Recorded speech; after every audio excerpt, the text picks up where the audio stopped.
I live here in Toowong, and even though I didn't grow up in the area, I've quickly learned how much this suburb has meant to the people who have.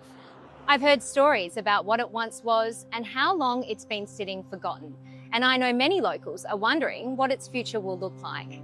In this series, we're pulling back the curtain on the Heart of Toowong, what's planned, why it's needed, and how Verso projects are aiming to rebuild this site with the community in mind. Today, I'm talking with my neighbours who have lived through Toowong's ups and downs to understand what this place once meant and what it could be again.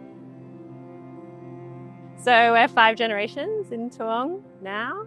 So I'm the 4th and my kids are the 5th. I think Toowong has a community where people often stay in it. Even if they might leave, they come back. So my grandma's generation bought the original land, built the houses, and a lot of that generation stayed for a really long time. So obviously there's been change in the suburb over the years where that generation aged. As that generation's passed on, we've seen the younger families come back in. I mean, the water play area obviously sounds exciting. It's hard to know when it comes around whether it would suit the need and the size and the space. I've been thinking about, like if there was some revival there, would I go? What would help me go there? What's the parking going to be like so that I could access the area? I hope it feels like a place, has community where they can go and accidentally bump into people that they know. Obviously, we want to build a place where people come and they want to stay so that you can get to know people. It's nice to think that when my girls get older, I could give them some of that opportunity to spread their wings a little bit, but not go more than a few blocks away. We moved in here in 2013, been here for a long time actually. The Woolworth site, it was always a bit daggy, difficult parking, became a bit out of favour and we never really went there unless we were desperate.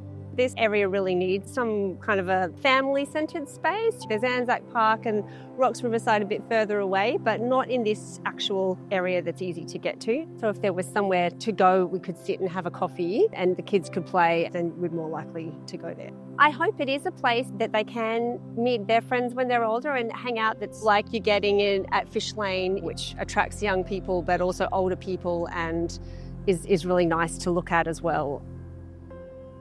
So we understand that locals may be a little bit apprehensive about the process, the timeframes of the project and the impacts that it may create. But without them voicing their opinions, it's very difficult for us to inform our design in terms of what we ultimately do on the site. The best thing that any resident or local can do is come and have a chat to us and let us know what their concerns are to see if we've already factored that into our thinking or if it's something that we actually need to give consideration to. When you come to Toowong now as it stands, it's very transient. People come for one thing and then they leave. We wanted a design that not only attracted people to the site, but helped them stay in the site by capturing a number of the things that they might be able to do in their day. Whether that's going to the gym, whether that's shopping, whether that's going to a beautician or going to a restaurant. We want residents and locals to feel as if we're approachable, as if they can comment on the site, which is why we're encouraging submissions through the DA process. But moreover, even after that's finished, post-approval throughout the development course so that it helps us inform what is ultimately delivered here.